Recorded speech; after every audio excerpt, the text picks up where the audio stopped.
Hi everyone, welcome back to KG Graves. We're in Brooklin Cemetery in Maine, USA, and we're here to visit the grave of E.B. White, author of Charlotte's Web. I'm sure you've heard of that.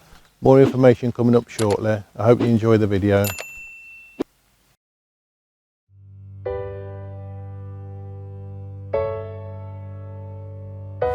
I was fortunate to know E.B. White first as a grandfather and only later as a writer.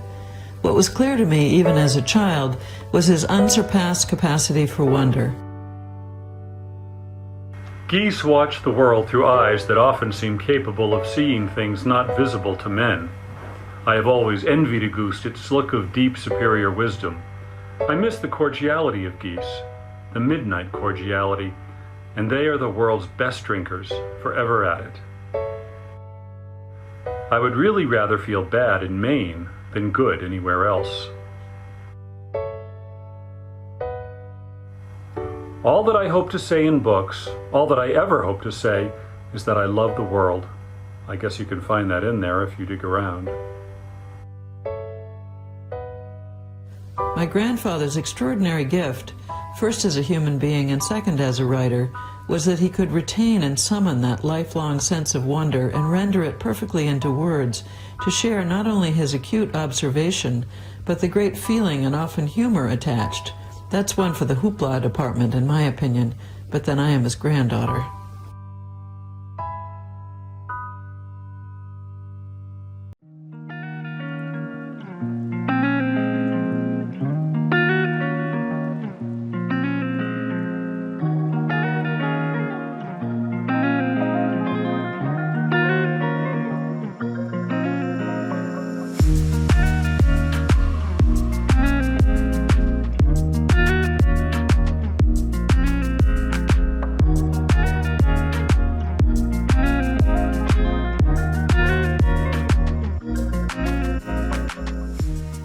E.B. White was born Elwyn Brooks White on the 11th of July 1899 in Mount Vernon, New York, USA, to parents Samuel and Jessie Nee Hart. He was an American writer. Elwyn was the youngest of 6 children. His siblings were Marion, born 1881, Janet, born 1882, Clara, born 1884, Albert, born 1888, and Stanley, born 1891. Elwyn's brother Stanley, a professor of landscape architecture and the inventor of the vertical garden, taught him to read and explore the natural world. Elwyn attended Cornell University in New York, where he was briefly a private in the Student Army Training Corps, SATC, created by the US Department of War in 1918 to hasten the training of US soldiers for World War I in Europe. Unlike the Reserve Officers Training Corps, ROTC, SATC students were required to live and take all meals on campus and adhered to a strict military schedule of study and training. They also required a pass to go off campus on weekends. Following the end of World War I, the SATC program was disbanded in December 1918, and Elwyn did not serve with the active armed forces. In 1921, Elwyn graduated from Cornell University with a Bachelor of Arts degree. At Cornell, he obtained the nickname Andy, where tradition confers that moniker on any male student whose surname is White, after Cornell co-founder Andrew Dixon White. He worked as an editor of the Cornell Daily Sun.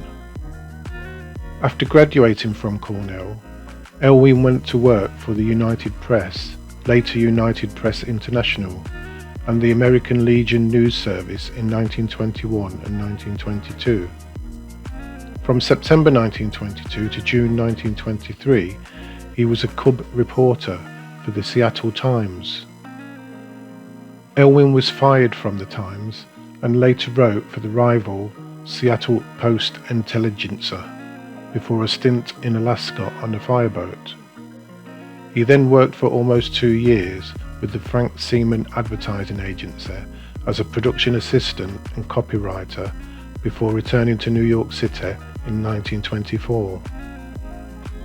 In 1925, after The New Yorker was founded, Elwyn began submitting manuscripts to the magazine. Catherine Angel, the literary editor, recommended to editor-in-chief and founder Harold Ross that Elwyn be hired as a staff writer. However, it took months to convince him to attend a meeting at the office and additional weeks to convince him to work on the premises. He eventually agreed to work in the office on Thursdays. Elwyn published his first article for The New Yorker in 1925, then joined the staff in 1927 and continued to write for the magazine for nearly 6 decades. Best recognised for his essays and unsigned notes and comment pieces, he gradually became the magazine's most important contributor. From the beginning to the end of his career at The New Yorker, he frequently provided what the magazine calls news breaks, which were short, witty comments on oddly worded printed items from many sources under various categories such as block that metaphor. In his essays, he advocated in favour of limited government civil rights and especially world federalism. He also was a columnist for Harper's Magazine from 1938 to 1943. In 1929, Elwyn co-authored with James Thurber on Is Sex Necessary? In 1949, he published Here is New York, a short book based on an article he had been commissioned to write for the American travel magazine Holiday. In 1959, Elwyn edited and updated The Elements of Style. This handbook of grammatical and stylistic guidance for writers of American English was first written and published in 1918 by William Strunk Jr., one of Elwyn's professors at Cornell. His reworking of the book was extremely well received, and later editions followed in 1972, 1979 and 1999. In 2005, Nico Mueller, a New York City composer, premiered a short opera based on the book. The complete history of The Elements of Style is detailed in Mark Garvey's stylized, a slightly obsessive history of Strunk and White's The Elements of Style. In 1978, Elwyn was awarded a special Pulitzer Prize, citing his letters, essays, and the full body of his work. He also received the Presidential Medal of Freedom in 1963 from John F. Kennedy, and honorary memberships in a variety of literary societies throughout the United States. The 1973 Oscar-nominated Canadian animated short, The Family That Dwelt Apart, was narrated by Elwyn and was based on his short story of the same name. In the late 1930s, Elwyn turned his hand to children's fiction on behalf of his niece, Janice Hart White. His first children's book, Stuart Little, was published in 1945, and Charlotte's Web followed in 1952. Stuart Little initially received a lukewarm welcome from the literary community. However, both books went on to receive high acclaim, and Charlotte's Web won a Newbery Honour from the American Library Association in 1953, though it lost out on winning the Newbery Medal. Elwyn received the Laura Ingalls Wilder Medal from the US Professional Children's Librarians in 1970. It recognised his substantial and lasting contributions to children's literature. Also in 1970, his third children's novel was published, The Trumpet of the Swan. In 1973, it won the Sequoia Award from Oklahoma and the William Allen White Award from Kansas, both selected by students voting for their favourite book of the year. In 2012, the School Library Journal sponsored a survey of readers which identified Charlotte's Web as the best children's novel, fictional title for readers 8 to 12 years old. The librarian who conducted it said, "It is impossible to conduct a poll of this sort and expect White's novel to be anywhere but number one." In his personal life, Elwyn was shy round women, claiming he had too small a heart, too large a pen. But in 1929, after an affair that led to Catherine Angel's divorce, she and Elwyn were married. They had a son, Joel White, born 1930, a naval architect and boat builder who later owned Brooklin Boatyard in Brooklin, Maine. Catherine's son from her first marriage, Roger Angel, born 1920, spent decades as a fiction editor for The New Yorker and was well known as the magazine's baseball writer.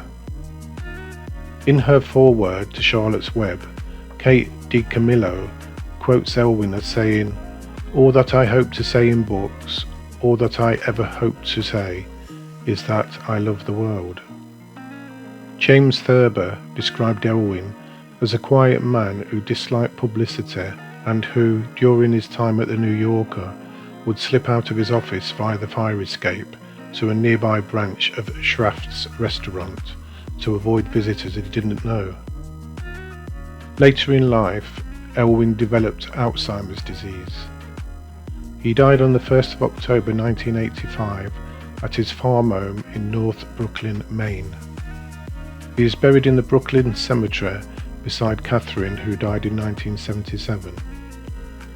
The Division of Rare and Manuscript Collections at Cornell University Library holds the E.B. White collection, an archive of manuscripts, letters, photographs, cassette tapes regarding E.B. White, including over 25,000 letters sent to him. Let's see where his grave is located.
So there you have it, the grave of E.B. White, author of Charlotte's Web.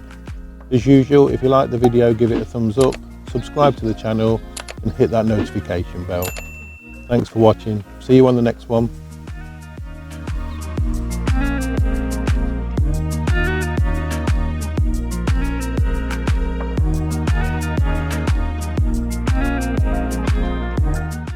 Rest in peace, E.B. White.